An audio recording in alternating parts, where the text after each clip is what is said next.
Hi, this is JJ from Paranormal Talks, paranormaltalks.com. This is part 3 of the UF phenomena in Ecuador. You know, they have more things going on there than they do the United States. And Mr. Greg Caton, he lives there, and we felt it was a good idea to share more with you about the actual evidence of ETs who actually live in the region. And we'll be showing you some of those images. Mr. Greg Caton, welcome back. Uh, please tell us more about that area and the UFO activity and the ETs who live here. Okay, here in Hawaii, I'm asking because you'd mentioned something about some images that you'd seen that were from Ecuador that looked like they might have had Yes, we'll be sharing those on the screens. It's the images we just looked at that you can see the images under black light. Okay, well, as it relates to what's happening here in Hawaii province, I pretty much have related what you see, what's going on here, the increased activity. There's a lot more movement, whereas before, for many years, 99% of the time, if you're watching a UFO, it's just stationary, and that's why, again, I told you that I used the Starry Night software to absolutely determine that what I was looking at is not a planet or a star. It's something that is a very temporary object, visitor, and then of course this phenomenon of going in and out, of appearing and then disappearing. Yeah. Like a ghost. Right. So we're seeing that's what we're seeing here. A lot more of that kind of thing, and the appearance and disappearance. This phenomenon has only started happening recently. Prior to that, all the UFOs were stationary, and you had to actually be patient to actually sit around and watch them move to confirm the actual movement. Now they'll just zipping around like we don't care what you think anymore. We don't have. Before we were kind of concerned. Now we don't care what you see. You know, you're probably too stupid to see movement of an object and call it movement. Another thing, you know what? Because I'm very psychically sensitive, and this you could also say this about my ayahuasca journeys. Contrary to your what, which is similar to your what journeys? Ayahuasca, my entheogenic journeys, similar to what I learned in ayahuasca.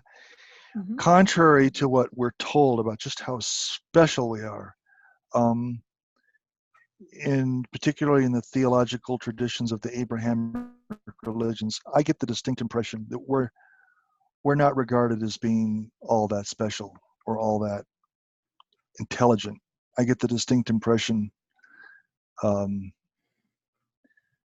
I've actually, and if you do entheogens long enough, you're actually able to transport, if you have a gift with it, transport your consciousness into places where beings know that you have arrived, that you've just kind of showed up. When I show up with a group of advanced extraterrestrials, when I'm doing entheogenics, the distinct sense I get is, okay, it's one of you guys. All right, whatever. We're not impressive. We're not impressive creatures. We think when we do things that we regard as extraordinary, I get the impression from higher extraterrestrial beings that their response is, aren't you proud of yourself? Okay, go ahead, whatever. I don't get them. They're not impressed. They're not impressed by us. Well, you can see how this planet's being, when you see how this Earth is being administered, you can see why they would think that. I mean, they don't regard us. We are not regarded as intelligent creatures. There are beings in this universe that regard us the way that we in our level regard, I don't want to say amoebas, maybe that's going too far, but we're not regarded as intelligent creatures. Well, that hurts my feelings. Well, mine too. I mean, I'm the one that actually experiences it. Yeah, it's a shame. What? So Greg, tell us more about the ET sightings and ET residences there in that area of Ecuador that you are personally familiar with, and I want to show some of those images on the ancient Okay, structure. what do you mean by residences? Well, when you visited those people in that province, they told you don't walk over there and don't walk Oh over yeah, there. yeah. Well, this what what what started this is you showed me an image online, and it was some rocks and artifacts for which, And in order to fully and, see what's and right, you need these are them, and these are them. ultraviolet light. You see an ultraviolet light, and it doesn't say there's no story attached. There's no context. So I'm in a position to give you the context. Okay, Yeah, what's the those are from a context? place here in Ecuador. These artifacts are all from a place called La Maná. It's in Cotopaxi Province here in Ecuador, and it's a very, very unusual place. And La Maná When I is first spelled went how? there Greg, in La 2000, Maná is spelled how? LA, and then there's a space, and there's MANA with an accent at the end. It's a Okay. Spanish spelling, Okay. La Maná. Okay. So when I went there, we were driven by car to the plant. There's a water plant there. I used to be very good friends with the owners. They've since sold the Oh. business. Mhm. But my wife and I were very good friends of the two owners that own the Splendor water plant that's there in La Maná. When I first got there, I got out of the car and I said, I can't stand up straight. I need to sit down. What is going on with me? I didn't know what was going on with me. And they said that happens to a lot of people who are here for the first time. And they said it has to do something with the magnetics. The the mountain that you're next to has its own magnetic properties and affects people's physiology so that they have problems standing up straight, let alone even walking. But it's okay. You'll adapt and you'll get used to it. Hmm. So I'd never been to a place that had that kind of effect on me. So then they told me about these stones and what you see here. Like I say, there's no text here, but I'm telling you, they're from La Maná.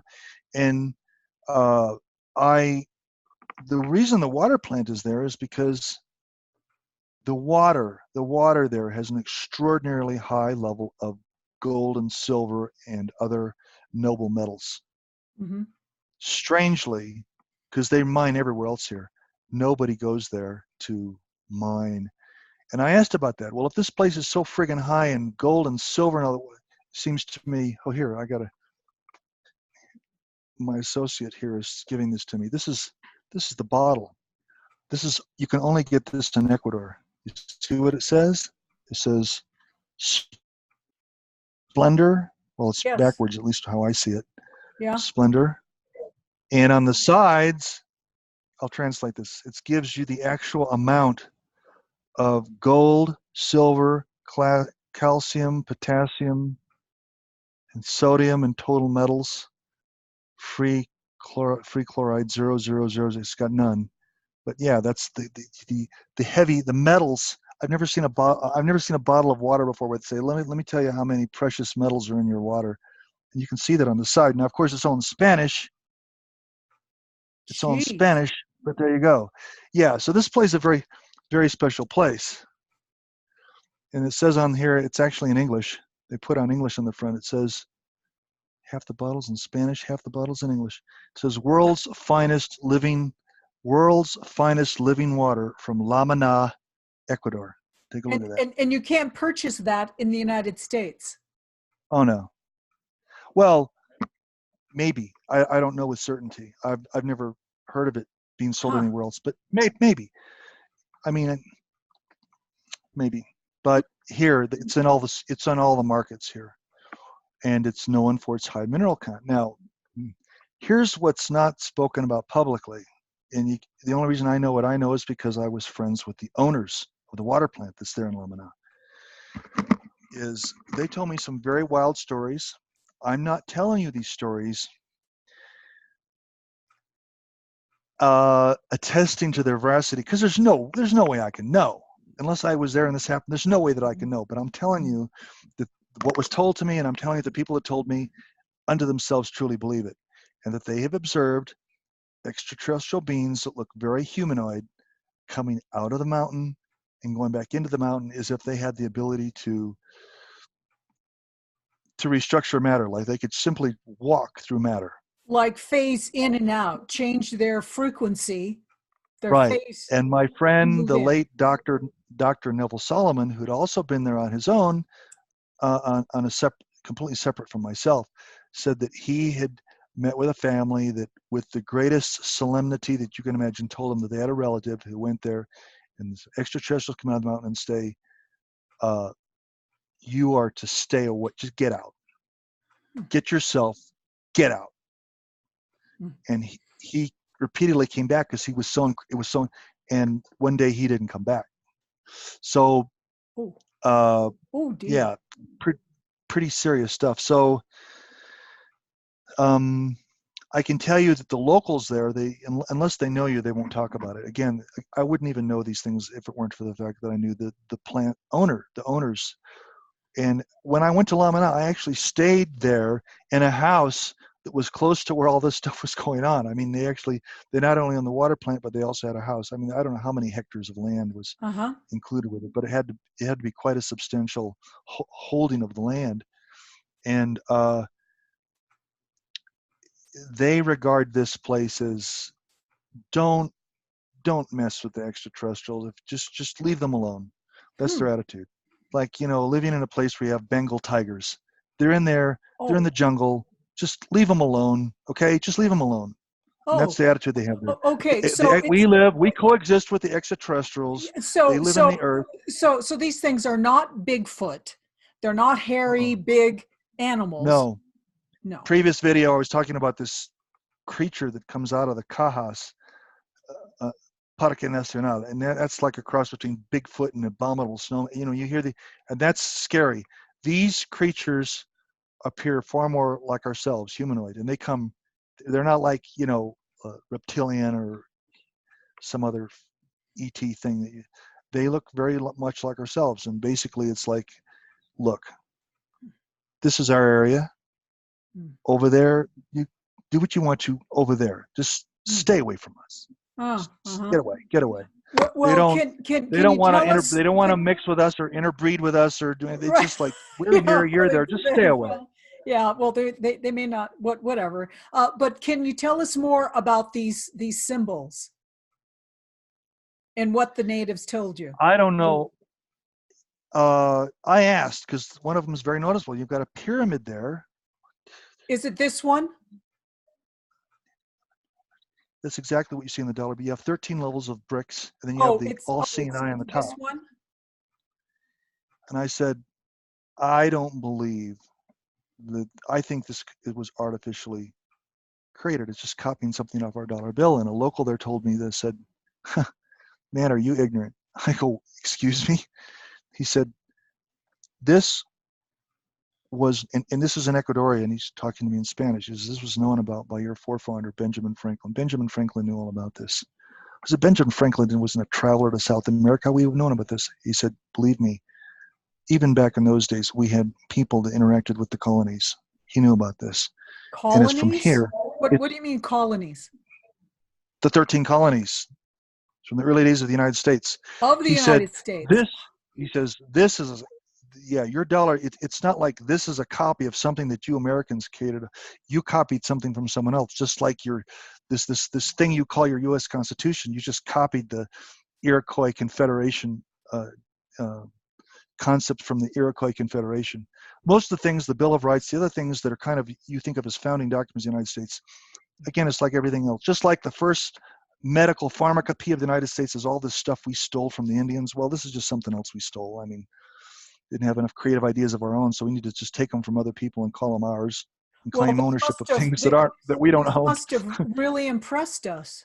It must have, because it found its way into the U.S. Treasury and appeared actually, and down the line actually appeared on our currency. I have no idea at what point this was introduced and printed on U.S. currency, but what they tell me is that you didn't think that this thing of the pyramid with the 13 levels and that's not something you guys came up with.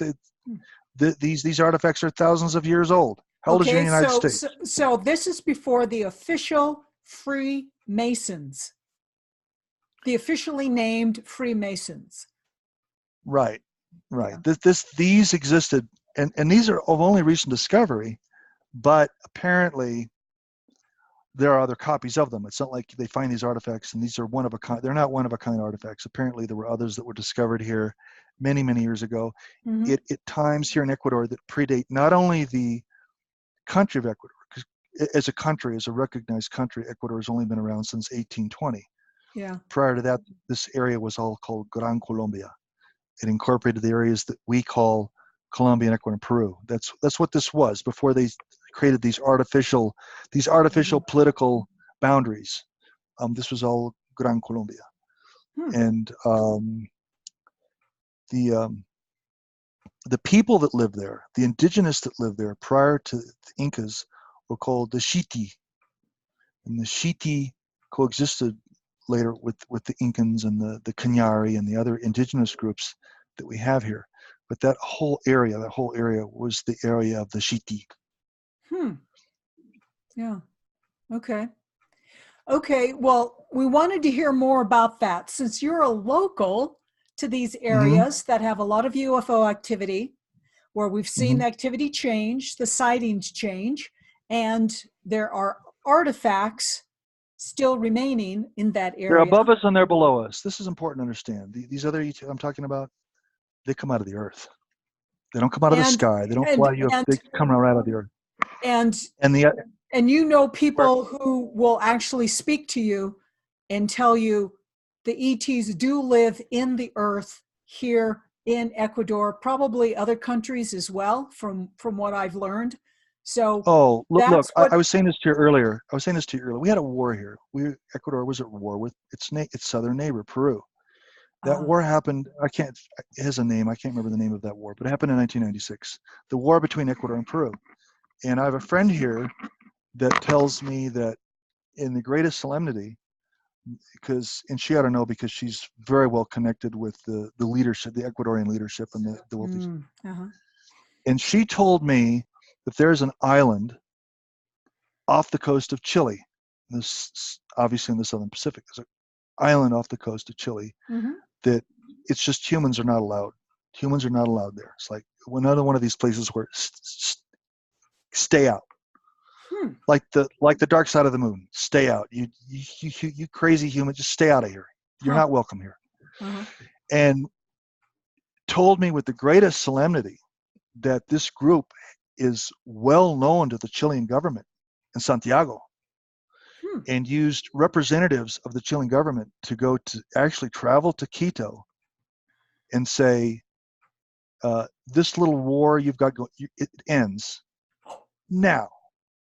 We're not asking you. We're telling you, the ETs. We're not asking you. That the ETs told the government of Ecuador and Peru to knock it off. Knock it off. Well, that's parental supervision over the children. Yeah, they literally told them it ends, and it ends now. We're not asking you. We're telling you. And go to your room, and go to your room, and you stay there until you. It's time out. Go in the corner. Right, time out. Yeah. It really sounds like that. Okay. Yeah, well, the guy that they say the first, personally, I've studied all the documents. I don't think we ever went to the moon in 1969. We can't figure out a safe way out of the Van Allen belts now, and here it is, the year 2020. Look. Yeah. Armstrong, Neil Armstrong, the first man to walk in the cave. He came down here. There's a cave in Maná, Santiago. Neil Armstrong was there in Santiago? He was there. He was visiting with a group of others. Yeah, is this still up? It was at goldlibrary.com. Let me see if it's been so many years since I've looked at it. Hold on. This is some of this, not everything I'm going to tell you, but no, it's not still up. It used to be goldlibrary.com, and now it's not anymore. Okay, I guess the site's been taken down. Okay, there is a cave in Maná, Santiago, and you can walk as far as you want down this cave. There's no end to it, but it goes into the earth. This I had a friend of mine. His name was Andres Fernandez Salvador. Andres Fernandez Salvador. You can probably look him up online. This guy was an incredible character. When Van Daniken was writing his book about the gods, remember Chariot of the Gods in the Chariots of 70s? the Remember Chariot of Gods, the Gods? Remember yes. Yes. uh, written by Van Daniken, right? Yeah. So I was talking to him about, because he was saying something that I said, that sounds like some of the that just sounds contrary to some of the things that I read in Van Daniken when I was in my 20s. He says, I know Van Daniken. He says half the things in his book are complete bullshit. Oh. I said, why would you say something like that? He says, because I knew Van Daniken personally. And it really upset me. He came down here thinking that he was going to expose all this stuff and that he was going to tell the world about some of our most cherished kind of private traditions. So I just told him a bunch of bullshit, and he put it in his book, and people believe it. Oh. Oh. Oh. Yeah. Yes. And more information that we were not aware of in our little worlds. That's why we go outside of the United modern States day. to talk with He Mr. told me about Caton. so many extraterrestrials that he encountered when he was in Ecuador. And I told him, I said, you're not going to do to me what you did to Van Daniken. And he said, no, he says, you're a good guy and you're not out to just use our culture. They have a thing here. I don't know what it is. You know that here in Ecuador, I'm not even allowed to export the seeds. They don't even want the seeds going out of Ecuador, which I think is kind of bizarre. Huh. I don't know. But anyways, yeah, there's all kinds of laws that regulate the movement of botanical material at the seed level here in Ecuador, which I think is strange. But Wow. very unusual guy. He's kind of like an Ecuador's version of Archie Bunker. He had all these strange prejudices that he kind of is recognized here as kind of being an Ecuadorian Indiana Jones. This guy was involved in 2 helicopter crashes. He was convinced, okay, let me tell you the backstory. The Spaniards came here looking for gold, right? And in my opinion, they acted incredibly dishonorably. They ended up executing the Atahualpa, the Incan king. I think it was 1533, I think. Yeah. And they did that in Cajamarca, which is not all that far from where I am. Maybe, I don't know, 9-hour trip south. I don't know. But anyway, south of me in northern Peru is Cajamarca. And so what the Incans is, they sent a note to Pizarro saying, and the note had 1 kernel of corn in it. It was a letter with 1 kernel of corn in it. And it said, all the gold you've stolen with us, which was, I don't know how many tons. This kernel of corn represents how much of our gold you have in your possession. The rest of it, you will never find out about. That starts the myth of Valvarde's gold. Valvarde's gold. Wow. So he spent his lifetime, a really amazing man. He was Mr. Universe, kind of like Arnold Schwarzenegger in 1946. He was really, he was just an amazing character. Just an amazing life. And so, and I spent quite a bit of time with him. He and his daughter Andrea Fernandez Salvador, and he went there, and he would tell me about these creatures that came out of the mountain, and he said they're like 7 feet tall. He says they're taller than even most of our tallest people, but they're very indigenous. That's why I asked about Bigfoots. Bigfoots are 8 to 10 feet. Anyway, go on. Some of these are that taller, maybe a little smaller. But anyways, he and I knew this much for a fact because I talked to other people that actually traveled with him. So I know these things are not just things that he made up. He wasn't feeding me a line like he did Eric Van Daniken. So, but they told me that yes, these creatures exist. Greg, Andres is telling you correctly. It's amazing to watch them. But I said, why do you have to use a helicopter? He said, because there's parts of the Llancanates, which is a mountain range in Tungurahua province here in Ecuador, that is so inhospitable. You can't get in there with horses. You can't get in there. It's very, the vegetation, they've got this kind of vine with all these very sharp stickers to it. It'll just tear up your clothes. Ooh. Long thorns. These plant with thorns, and this is extremely, and it's very, very mountainous with high peaks and low valleys and high peaks, and it's incredibly inhospitable. The only way that you can get into this area of Ecuador is you have to come in with a helicopter. There's no other way to get in there. Got in with a helicopter, and they had like a couple times they actually had crashes, so they had to go through extreme means to try to find their way out of there. So it's unbelievable. They talk. Oh, he said that he went into a cave once. He said with our flashlights we could see there were all these orbs, colored orbs, different colored orbs. And I said, what were the purpose of the orbs? He said it was a library. And I said, what are you talking about? He said, well, when you put your hand on one of these orbs, you can tell it like contains information. You can kind of communicate with the orb. It was apparent to me that these old civilizations realized that it was ridiculous that if you had beings that were capable of living thousands of years instead of with us in this age, the Sat-Yugats, we're lucky if we even get to live to 100 years old, right? Yeah. Well, they realized that in order to preserve knowledge, you can't preserve knowledge on paper. A book may only last 100 or 200 years. What before about it starts to fall stone? apart. Stone is good. That's what I'm getting at. These orbs are made of like a stone, like crystal, and they contain information. And because of the fact that Andres wasn't an intellectual, so the fact that he would say this, I thought was pretty. It was not the kind of thing you'd expect to hear from him. But I could go on and on. These kind of stories I've heard. These orbs are made of crystal. Now that we have our technology, we would call those a database. Entire libraries. He said, I got the distinct impression that each orb, each individual, and he said they weren't small. He says they were good sized. Yeah. And he said, I got the impression that each one of these orbs was a separate library. Mm-hmm. But you had to attain to a certain level of consciousness to actually be able to read everything in the library, or whatever it is that you selected from the library. So it's I was never exposed to anything like this in the United States, and I come down here and it's just woven into the fabric of the culture.